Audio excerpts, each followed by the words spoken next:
시청자 여러분 안녕하십니까?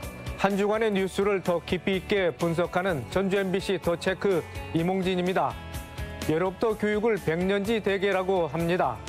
오늘은 미래 사회를 대비해 교육 역량을 키우고 인재 육성에 이바지하는 2023년 전북의 교육 정책에 대해 얘기 나눠보겠습니다. 신년 특집 전북 교육의 미래를 묻다. 서거석 전라북도 교육감 모시고 교육 현안 짚어보고 해법을 모색해 봅니다. 안녕하십니까, 교육감님. 안녕하세요. 네, 제19대 전라북도 교육감으로 취임하신 지 6개월이 지났습니다. 그간의 소회와 도민들께 인사의 말씀 부탁드립니다. 존경하는 도민 여러분과 사랑하는 교육가족 여러분, 소통과 변화의 아이콘 교육감 서거석입니다. 지난 6개월간 교육 현장을 돌면서 우리 교육 주체들의 생생한 목소리를 들었습니다. 우리 도민들의 염원이라고 할 수 있는 기초 기본 학력을 비롯한 학력을 신장시켜달라. 학생 인권과 교권의 균형과 조화를 이루어달라. 그리고 미래 교육에 대해서 철저하게 대비해달라. 이런 요구였는데요. 이런 중요한 교육 의제들에 대해서 제도와 시스템을 마련하는데 주력을 했습니다.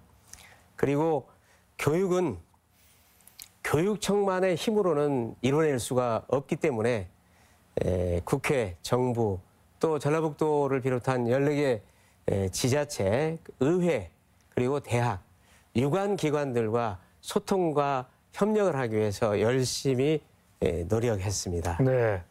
그간 6개월 그리 길지 않은 시간이었습니다만은 전북 교육의 변화를 위한 키워드를 꼽는다면 무엇으로 할 수 있겠습니까? 역시 소통과 협력이 가장 중요하다고 생각을 합니다.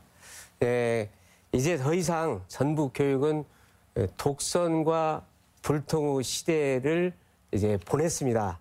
전북 교육은 외딴 섬, 갈라파고스가 돼서도 안 됩니다. 그래서 소통과 협력의 토대 위에서 이제 학력 신장이라든가 교권과 학생 인권의 균형과 조화, 그리고 또 미래 교육, 또 학교 신설과 통합, 이러한 일들을 해내려고 합니다. 네, 그런 키워드에 대해서 앞으로 상세하게 한번 논의를 해보겠습니다. 취임 이후에 줄곧 기초 기본 학력을 강조해 왔습니다. 또한 이와 함께 미래 교육을 강조하셨는데 그것과는 조금 결이 다른 것 같습니다만은 기초 기본 학력을 강조해온 이유 어디에 있다고 보십니까? 네, 기초 기본 학력이 그만큼 중요하기 때문입니다. 그래서 현재 우리가 하고 있는 교육이든 아니면 앞으로 미래에 해야 될 교육이든 기초 기본 학력은 그야말로 말 그대로 기본 기초입니다.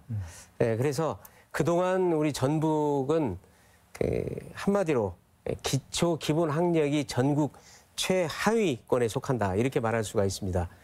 그리고 우리 전북 교육청에서는 학력이라든가 또는 학력 신장 이런 말들이 금기어로 되어 있었기 때문에 이제는 이런 잘못된 금기를 깨뜨려야 된다고 생각을 합니다. 그런데 우리가 여기서 다시 한번 생각을 해야 될 것은 과연 학력이라는 것이 무엇인가?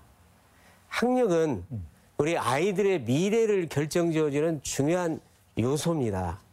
그렇기 때문에 학력을 키우는 것이야말로 학생의 본분이고 또 학력을 키워주는 것이 우리 학교와 교사의 존재 이유라고 생각합니다. 또 공교육의 존재 이유이기도 하고요.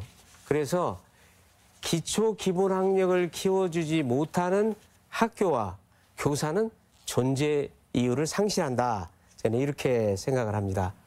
그런데 학력 중에서 기초 학력이라는 것은 인간으로서 살아가는데 가장 기본이 되는 힘을 말합니다. 그러니까 고등학교를 졸업했을 때 구구단을 외운다든가 또 간단한 영어 단어를 알고 있다든가 또는 우리말을 제대로 말하고 읽고 쓰고 할 수 있는 그런 능력을 갖춰야 되는데 그걸 못하면 기초학력 미달이 되는 것이고요. 기초학력에 미달되는 학생들의 비율이 적게 봐서 5%, 많게 보면은 15%까지 지금 해당이 되고 자꾸 늘어나고 있다는데 문제의 심각성이 있습니다. 그렇기 때문에 이 기초학력은 다른 말로 표현하면 인권의 문제다. 이렇게까지 말씀을 드릴 네. 수가 있습니다. 근데 이런 인권에 관한 기초 기본 학력을 제대로 키워주지 못한다는 것은 결국 심각한 직무유기이면서 또 인권 침해에도 해당이 될 수 있다. 이렇게 생각을 합니다. 사실 좀 학력이 더딘 아이들이 있거든요. 근데 더딘 아이들을 따로 가르치는 경우에는 좀 더 낙인 효과가 있기 때문에 세심한 배려가 필요합니다만, 그런데 초등학교 저학년 시절에 기초학력이 부족한 경우에 제대로 보충만 해주면 왜 대기만성형 아이들이 있지 않습니까? 네. 그래서 오히려 더 잘 할 수 있는 그런 개들이 많이 있거든요. 그래서 기초 기본 학력을 키워주는 것은 정말 중요하다. 우리가 영화 곡성에서 그 명대사가 있지 않습니까?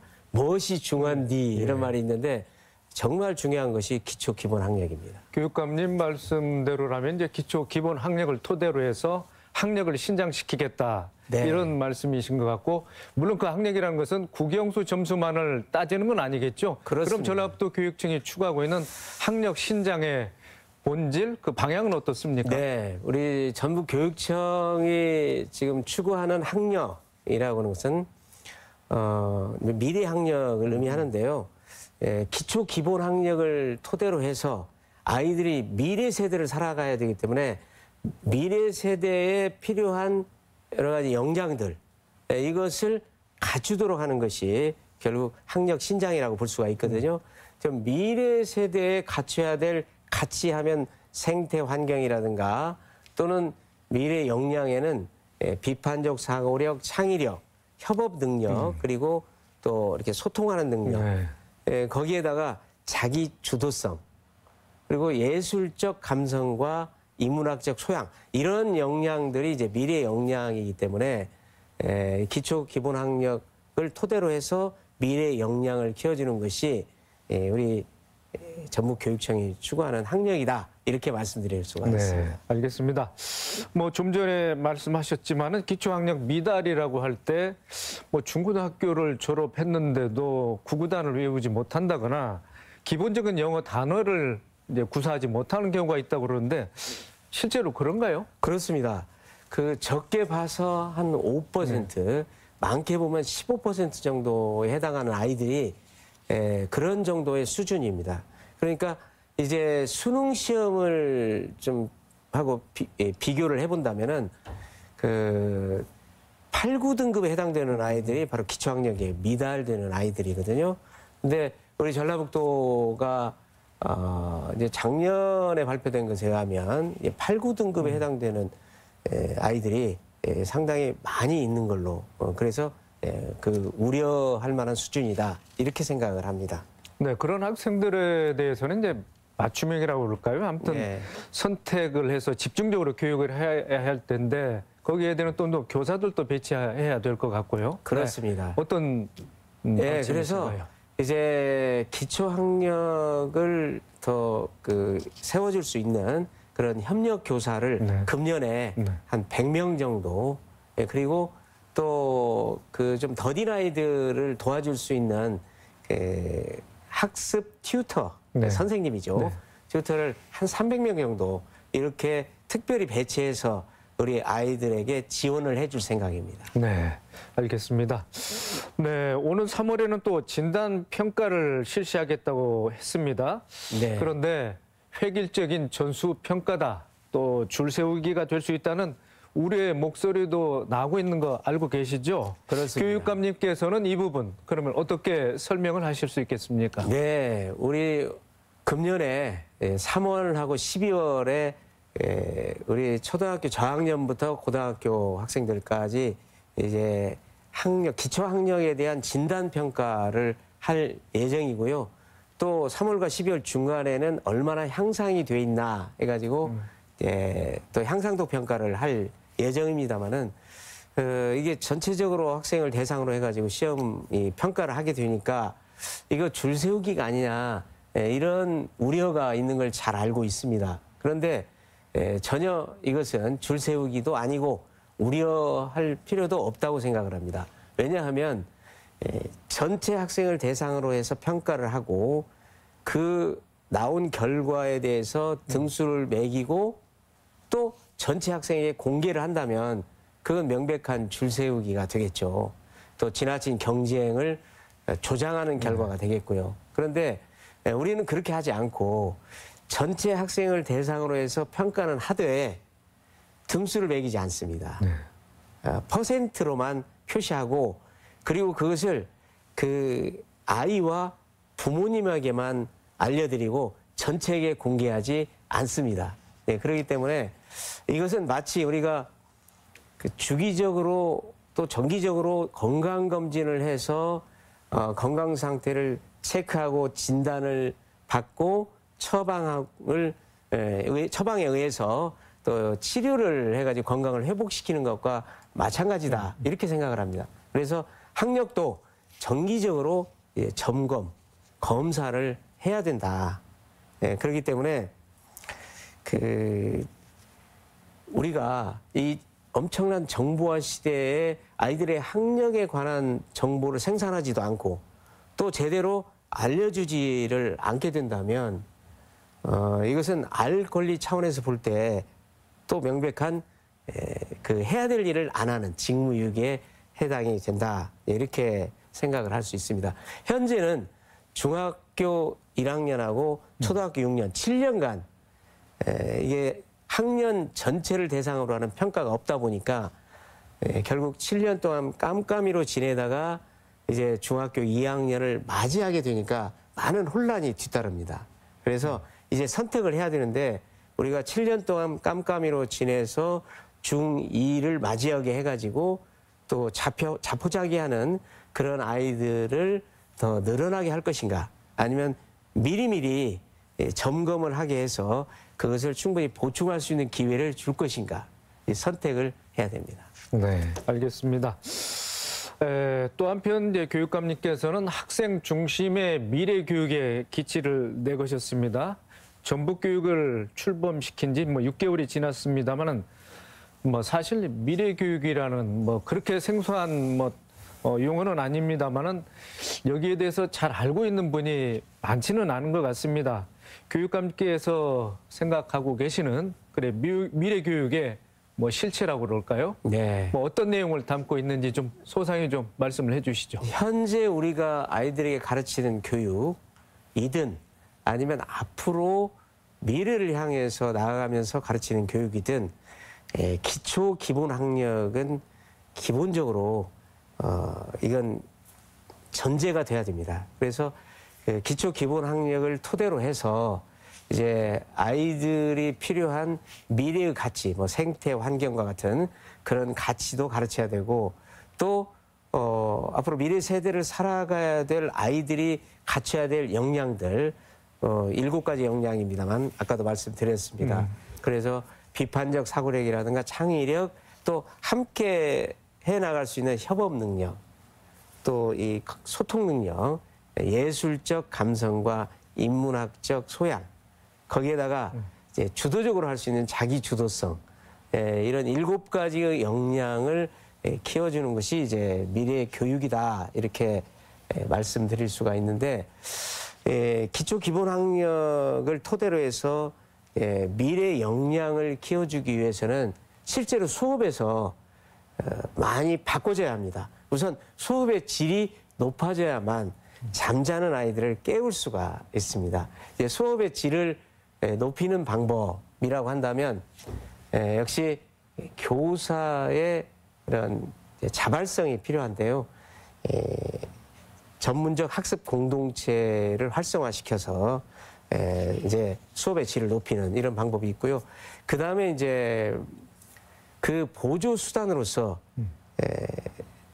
AI라든가 또는 AR, VR, XR 이 신기술을 수업과 접목을 해서 활용하는 방법이 있습니다. 그리고 아이들도 이제 자기 주도적 학습 능력, 즉 자습 능력을 키워야 되는데 그러기 위해서는 이제 스마트 기기가 필요합니다. 그래서 예를 들면 요즘에 EBS에서 개발된 그 AI 팽톡 영어라고 하는 게 있는데 이것은 AI 그 선생님하고 같이 영어 회화를 문답을 하면서 틀린 게 있으면 가르쳐주고 또 일정 수준을 넘어가면 다시 이제 그 다음 단계로 저희 공부를 진행하는 이런 방식입니다만 이것이 영어도 있고 수학도 있고 모든 과목에 다 있습니다. 네, 알겠습니다. 그리고 전임 교육감은 혁신 교육을 또 역점을 두고 많은 뭐 세부 과제들을 추진해 온 걸로 이렇게 돼 있습니다. 뭐 우리 소 교육감께서는 뭐 혁신 교육을 뭐 완전 폐기하겠다 이런 말씀은 안 하셨는데 어떻게 이 부분을 어떻게 연계하는 그런 방안은 갖고 계신지요? 그러면요. 그 미래 교육의 한 유형으로서 이제 혁신 교육까지 포용을 하고 있습니다. 그래서 미래 교육에는 이제 각기 학교에 따라서 어떤 특색을 살려서 할 수가 있거든요. 어떤 학교는 생태 환경 쪽에다 더 치중할 수도 있고, 지금 이제 그동안에 해오던 어떤 혁신 교육, 자치를 더 중시한다든가, 어떤 민주적인 분위기를 확산시킨다든가, 아니면 체험 위주로 간다든가 여러 가지 형태의 미래 교육을 우리는 추구하고 있습니다. 네, 알겠습니다. 또 수업 혁신을 말씀하셨으니까 뭐 교원 단체라든지 뭐 전교조하고 뭐 많은 또 대화와 또 협의 과정을 거쳐야 될 것 같은데 어떻게 보고 계십니까? 네, 뭐 정기적으로도 만나고 있고요. 네, 또 소통하고 있습니다. 네, 알겠습니다. 네, 미래형 학교 환경 구축 사업을 위해서 학생 교육용 스마트 기기 보급 사업을 추진하고 있는 걸로 알고 있습니다. 1인당 1 스마트 기기가 꼭 필요한가? 그런 의문도 제기되고 있는데요. 이런 부분에 대해서는 어떻게 말씀을 하실 수 있겠습니까? 1인당 스마트 기기가 한 대씩 꼭 필요합니다. 그 이유는 두 가지인데요. 우선 선생님의 수업의 질을 높이기 위해서 필요합니다. 두 번째는 아이들이 자기 주도적 학습 능력을 키우기 위해서 자습을 할 수 있는 능력을 키우기 위해서 또 스마트 기기가 필요한데요. 우선 수업의 질을 높이기 위해서는 수업 시간에 AI라든가 VR, XR 이런 것들을 거기에 이제 접목을 시켜서 수업을 하는 것입니다. 그러니까 레오나르도 다빈치의 모나리자의 작품을 감상하려면 루브르 박물관에 가야 되잖아요. 네. 근데 실제로 교실에서 루브르 박물관에 간 것처럼 직접 그 안에 들어가서 작품을 감상할 수 있고요. 또 화산 폭발하는 장면을 분하고 바로 옆에서 관찰을 할 수가 있기도 하고, 또 로마의 콜로세움이 있습니다만 콜로세움에서 그 검투사들이 서로 싸우는 그런 장면을 옆에서 직접 있는 그대로 보는 것처럼 이런 것들을 실제로 보여줄 수 있기 때문에 아이들의 수업 집중도가 굉장히 높아집니다. 조는 아이들이 좀 적어지겠죠. 그 다음에 이제 우리 학생들의 입장에서 볼 때 아까 말씀드린 것처럼 뭐 어떤 과목이 됐든지 간에 그것을 자기 주도적으로 자습을 할 때 그 AI라든가 여러 가지 새로운 신기술을 이용을 해서 그 보조 수단으로 사용을 하려면 그러면 스마트 기기가 반드시 필요합니다. 그러니까 스마트 기기는 수업의 질을 높이는데 그리고 아이들이 자습을 하는데 보조 수단으로서 꼭 필요하다 이렇게 생각할 수 있고요. 그래서 사실은 그 전국에 17개 시도교육청이 있습니다만은 우리를 제외하고 16개 시도교육청 중에서 11개 시도교육청 같은 경우는 스마트 기기를 벌써 오늘 현재 한 80% 정도 지급을 하고 있습니다. 그리고 금년 말까지 해서 100% 지급을 목표로 하고 있는데 거기에 반해서 우리는 굉장히 그 준비가 뒤처져 있어가지고 현재 21%에 머무르고 있기 때문에 이제 열심히 뒤쫓아 가야 될 것 같습니다. 비유를 한다면 지금 다른 시도교육청은 21세기 교육을 하고 있는데 반해서 아직 우리는 20세기 교육에 머물러 있다. 뭐 이렇게도 볼 수가 있겠습니다. 네, 스마트 기기를 학생 각자에게 보급하게 되면은 집중도가 향상이 되고 뭐 자기 주도적 학습 심화도를 기할 수 있다 이런 장점이 있는 반면에 또 학생들도 과몰입 같은 부작용도 나타날 수 있겠습니다. 뭐 여기에 대한 대비책도 갖고 있어야 될 텐데요. 네, 어떻습니까? 네네, 물론 준비를 하고 있고요. 안 그래도 부모님들 입장에서는 휴대폰 중독, 휴대폰 과몰입, 이게 지금 염려가 되는데 거기에다가 스마트 기기까지 지급을 한다면 이거는 더 심각한 것 아니냐, 이런 우려가 있을 수 있습니다. 그래서 이제 그런 부분에 대한 대비를 철저하게 하고 있는데요. 한마디로 말씀드리면 크게 염려 안 하셔도 됩니다. 거기에 대한 대비를 다 하고 있습니다. 근데 우리가 지금 자동차가 굉장히 위험하다고 해서 자동차를 버리고 걸어 다니기만 할 수 없는 것처럼 스마트 기기도 그런 우려가 있지만 스마트 기기를 사용하지 않을 수는 없다, 이렇게 말씀드릴 수 있는데요. 지금 스마트 기기에다가 MDM이라고 하는 것을 깔게 되면 유해한 프로그램을 차단할 수 있는 그런 기능이 작동을 하게 되고요. 또 그다음에 이제 혹시 이 스마트 기기를 아이들한테 지급을 하게 되면 집으로 갖고 가지 않을까, 뭐 이런 염려가 있겠습니다만은 저희는 학교에서 수업할 때만 지급을 하고 끝나면 회수해서 학교에서 보관을 할 생각입니다. 그렇기 때문에 그럴 염려도 전혀 없다, 이런 말씀을 드릴 수 있고요. 지금 이 스마트 기기를 지급하고 활용하는 측면에서 새로운 신기술을 활용하는 측면에서 보면 우리는 전국 17개 시도교육청 중에서 상당히 뒤처져 있는 후발주자입니다. 그런데 역으로 후발주자의 이점이 있다면 앞서간 교육청들이 경험을 했던 시행착오들을 우리는 이제 다시 그걸 반복하지 않는다는 거. 그다음에 여러 가지 문제점에 대한 대비책도 그대로 저희가 이제 받아서 적용할 수 있다는 그런 이점이 있습니다. 네. 그리고 그렇다면 이제 스마트 기기를 활용해서 수업에 적용하려고 할 때 학교 현장에서도 뭐 제반의 준비가 돼 있어야 될 텐데 어떻게 구축하실 것인지 뭐 이런 로드맵을 좀 밝혀주시죠. 네, 이제 수업의 질을 높이고 또 아이들이 자습을 하는 데 있어서 이 스마트 기기를 사용을 제대로 하려면 그러면 이제 여러 가지 준비를 해야 되는데요. 3박자가 맞아야 됩니다. 네, 첫 번째는 선생님, 교사의 디지털 역량이 이제 상당히 좀 높아져야 될 것이고 아이들의 또 디지털 역량도 또 거기에 따라갈 수가 있어야 되고요. 그 다음에 이제 스마트 기기를 또 준비를 해야 되고 또 디지털 환경을 구축을 해야 됩니다. 뭐 전자칠판 같은 것도 마련을 해야 되는데 지금 디지털 역량은 코로나로 인해서 우리 선생님들이 온오프라인 수업을 경험을 했기 때문에 기본적인 디지털 역량은 이미 갖췄다, 이렇게 보고 있고 이제 더 앞으로 심화된 그런 역량은 연수와 교육을 통해서 또 아이들도 교육을 통해서 그거는 충분히 보충을 할 수 있다고 생각합니다. 그래서 우리 전북 교육청의 직속기관과 또 부속기관을 총동원을 해가지고 그런 연수와 교육을 이제 이번 겨울방학부터 집중적으로 할 수 있도록 지원을 할 생각입니다. 네. 그런데 이처럼 강조하고 계시는 미래 교육을 추진하기 위해서는 많은 예산이 수반될 수밖에 없겠죠.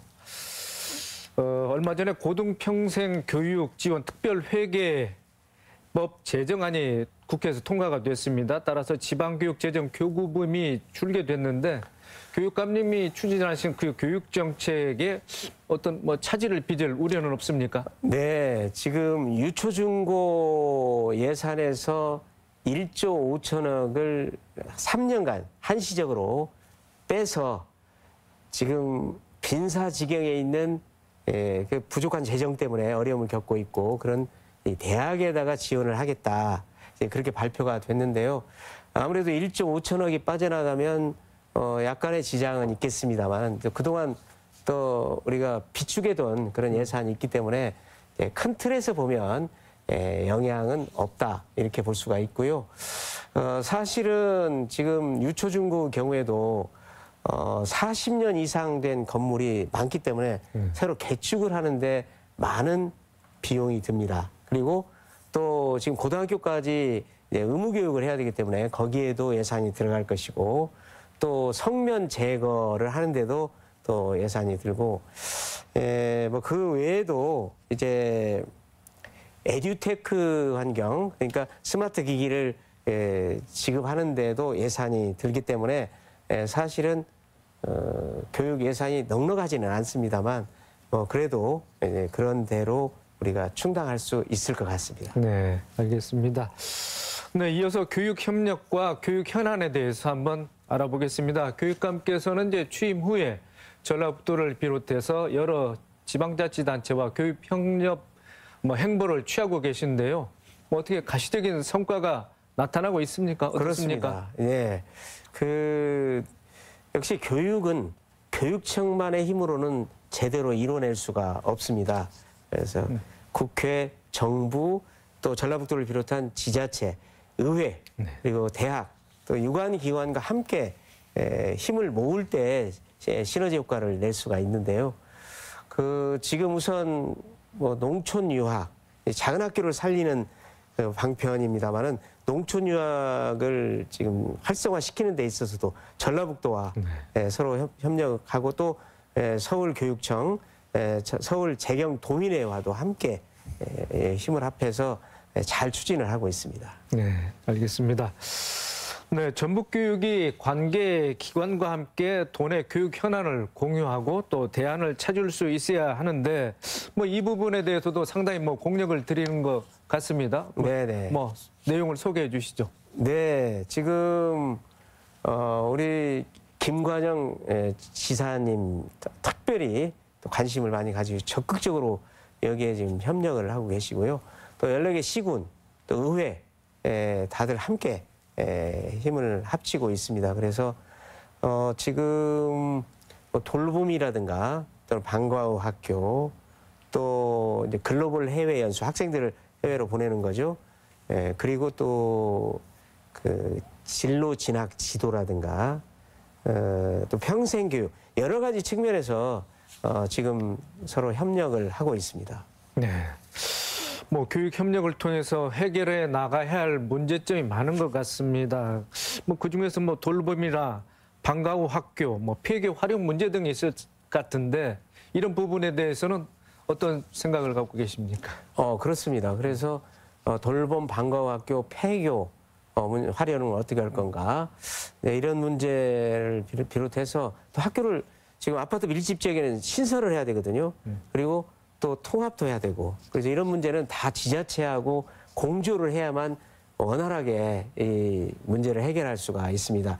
폐교 문제만 하더라도 원칙적으로는 저희 전북교육청에서 필요한 용도로 사용하는 것이 활용하는 것이 이제 제 첫 번째의 방향이 되겠습니다만은 두 번째로는 또 지자체에서 그리고 마을에서 필요한 어떤 시설이 있을 때 이를테면 평생교육시설이라든가 마을 주민들을 위한 체육시설, 문화시설 또는 소득 증대 시설 이런 걸로 활용할 수 있도록 저희가 여러 개 시군과 함께 협력을 해서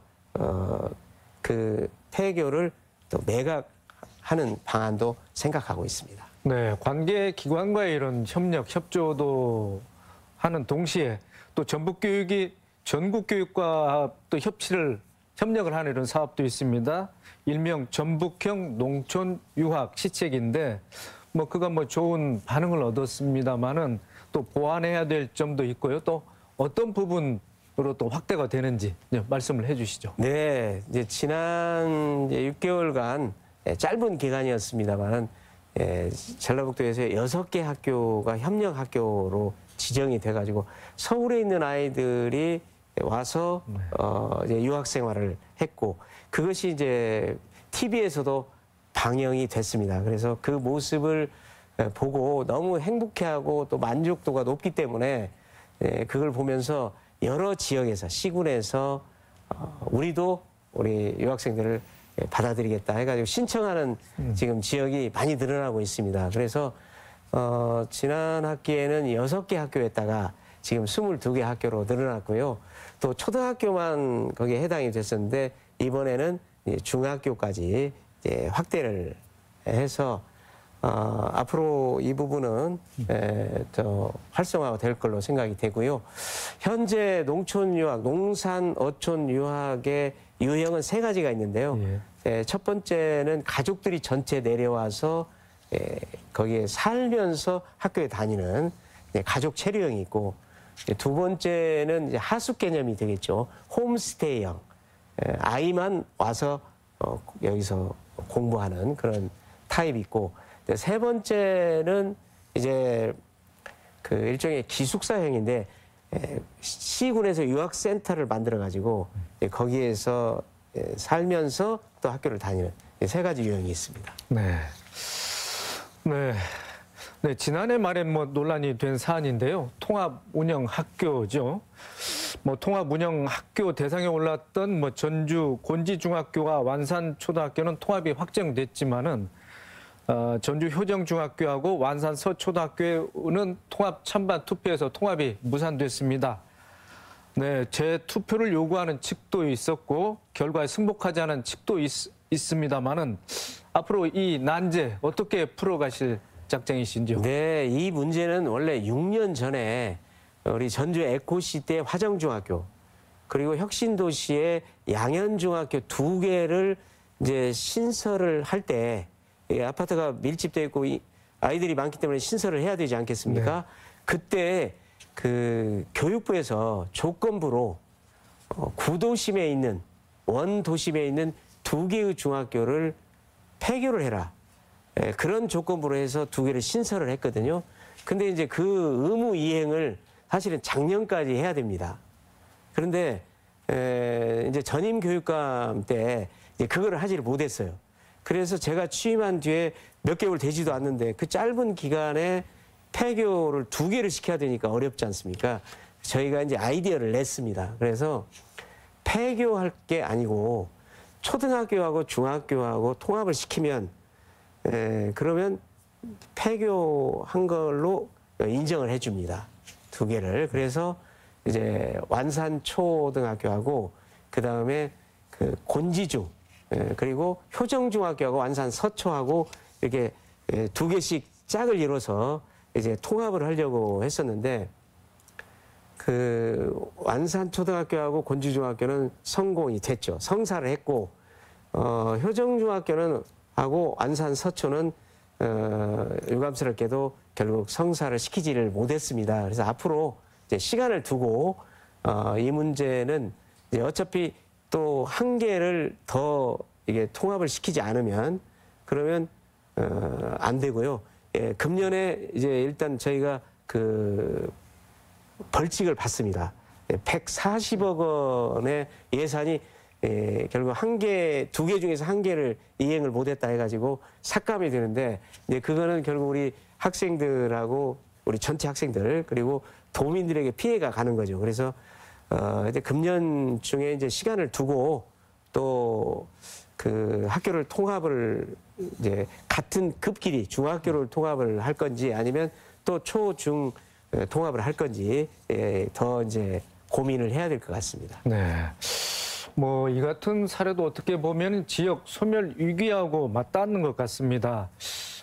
앞으로 점점 다가오고 있는 것 같은 교육 위기 이런 문제 우리 교육감님께서도 실감하고 계실 텐데요.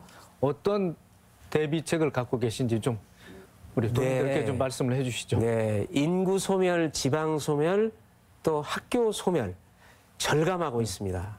그래서 지금 우리 전라북도 14개 시군 중에 3개를 빼고 전부 소멸 도시로 지정이 그렇습니다. 되기도 했고요. 또 학교도 지금 전교생 10명 미만인 학교가 24개나 됩니다.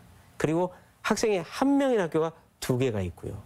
그래서 정말 인구 소멸, 지방 소멸, 또 학교 소멸을 누구보다도 그 절감하고 있다, 이런 생각을 하는데, 저는 가능한 한 작은 학교를 살려서 그것이 마을을 살리는 걸로 연결이 됐으면, 이런 생각을 하고 있고, 현재 큰 학교와 작은 학교 또는 작은 학교 간에 서로 어울려서 함께 공생하는 어울림 학교, 그리고 아까 말씀 나왔습니다마는 농촌 유학을 활성화시켜서 작은 학교를 지금 살리려고 노력을 하고 있습니다. 네. 역시 뭐 풀기 어려운 문제입니다. 작은 학교 말씀하셨는데 작은 학교 통폐합을 뭐 도교육청 차원에서 강제할 수 없는 그런 상황 아니겠습니까? 그렇다면 앞으로 어떤 어떤 대책을 가지고 작은 학교 통폐합 문제에 대처하실 것인지 좀 말씀을 해주시죠. 네, 그 작은 학교의 통합 문제는 사실 굉장히 심각합니다. 그리고 특단의 인구 정책이나 일자리 정책이 없는 한 이제 인구가 출생률이 낮으니까 사람이 줄고 또 학교가 문을 닫을 수밖에 없는 이런 문제가 생기게 되는데요. 이제 그것을 어떻게 이제 우리가 해결해야 될 건가 하는 것이 문제인데, 사실 한 학년에 한 명이나 두 명밖에 없는 아주 작은 학교에는 아이들이 제대로 교육을 받을 수가 없고 또 사회성을 기를 수가 없기 때문에 이런 경우에는 원칙적으로 통합을 해야 된다고 생각합니다. 그러나 이제 강제 통합에는 또 많은 무리가 따르기 때문에 강제 통합은 하지 않을 생각입니다. 그래서 우선 그 한 학년에 한 명이나 두 명밖에 없는 아주 작은 학교에 다니는 아이에게 물어봐야 된다고 생각해요. 행복한가? 그리고 그 아이의 장래에 거기서 다니는 것이 과연 유익한가? 그리고 이제 또 부모 의견, 마을 주민들의 의견을 들어서 공론화를 해가지고 거기에서 통합을 원하는 경우에는 그것을 수용하는 경우 그런 것으로 지금 방향을 잡고 있습니다. 네, 알겠습니다. 저희 방송에서도 얼마 전 보도를 통해서 학교 급식 종사자들의 폐암 발병률이 높다는 조사 결과를 보도해 드렸는데요. 뭐 건강 보호가 그만큼 중대한 사안으로 떠올랐습니다. 급식실 근무 환경 개선 어떻게 추진해 나갈 것인지 좀 말씀을 해 주십시오. 네, 우리 급식을 담당하고 있는 이 조리 종사원들의 건강 문제, 제가 특별히 많은 관심을 가지고 있습니다. 그래서 제가 취임하자마자 종전에는 그 폐암 검진을 하는데 여러 가지 제한을 두었습니다. 그래서 10년 이상 경력자, 또 55세 이상이 된 그 종사자들한테만 이 폐 CT를 찍을 수 있는 그 비용을 지원을 했습니다. 근데 그것을 제가 바꿨습니다. 그래서 나이 제한 없애고 그리고 경력 제한 없애서 그래서 전 연령대 그리고 어제 입사하신 분들까지도 다 그리고 또 기간제까지 모든 조리 종사원 100% 펫CT를 검진 받을 수 있도록 지원을 했고요.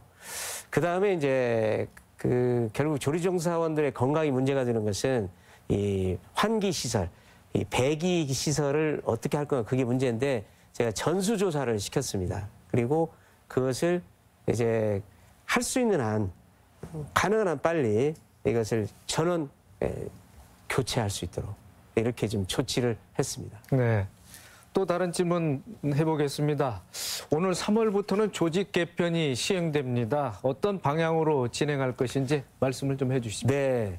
우선 그 조직이 정책 현안이 생길 때마다 거기에 즉각적으로 대응할 수 있는 그런 체제를 갖춰야 됩니다. 그래서 저희가 원래 2국 1실 체제였는데 그러니까 교육국, 행정국, 정책, 공보관실 그랬던 것을 정책국을 하나 신설을 합니다. 그래서 3국 체제로 가는데요.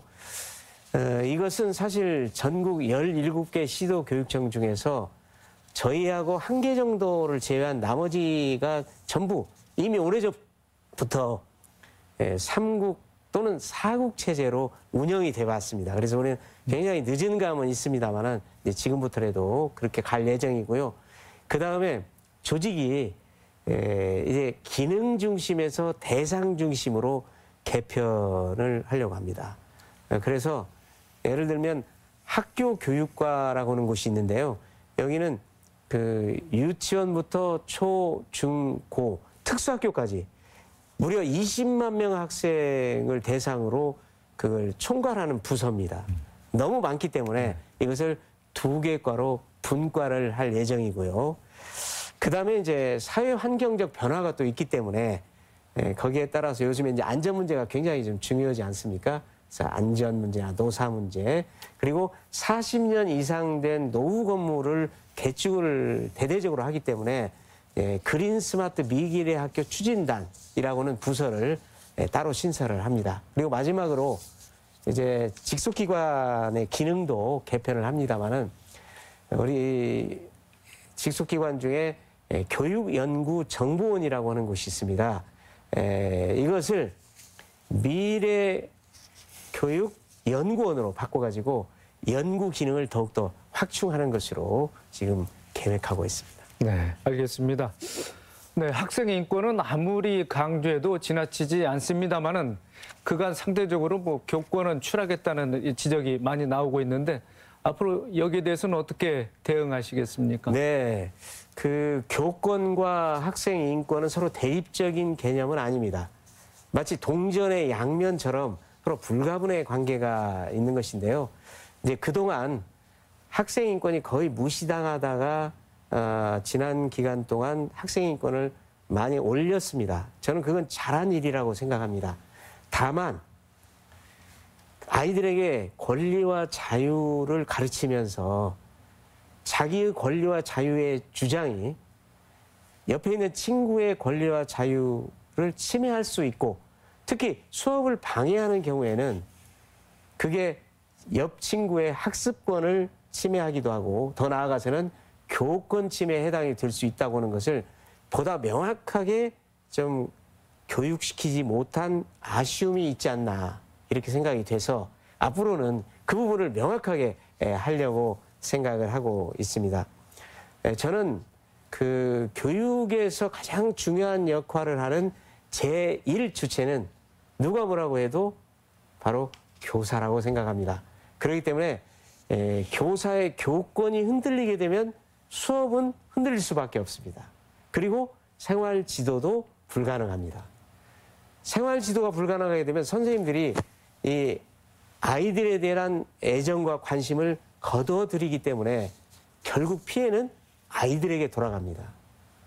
그리고 부모에게 돌아갑니다. 그래서 앞으로 교권을 좀 더 두텁게 지금보다 보호하려고 합니다. 그리고 수업 방해 행위에 대해서는 적극적으로 또 대응을 해야 될 것이고요. 또 피해 교원은 확실하게 보호할 수 있도록 이렇게 하고 지금 저희 교육청에는 학생인권센터가 있습니다만은 학생인권센터를 확대 개편을 해서 교육인권센터로 만들려고 합니다. 그래서 거기에서 학생의 인권과 교직원의 인권을 동시에 존중할 수 있도록 이렇게 지금 할 생각이고요. 사실은 지난 9월에 교권 침해 및 교육활동 보호에 관한 저희가 그 공청회를 열었고 11월에는 또 토론회를 가졌습니다. 금년 들어서도 또 토론회 공청회를 할 예정입니다만은 어쨌든 학생 인권과 교권이 서로 조화와 균형을 이룰 수 있도록 최선을 다하겠습니다. 네, 알겠습니다. 교육감님, 이 시간 마칠 때가 거의 다 된 것 같습니다.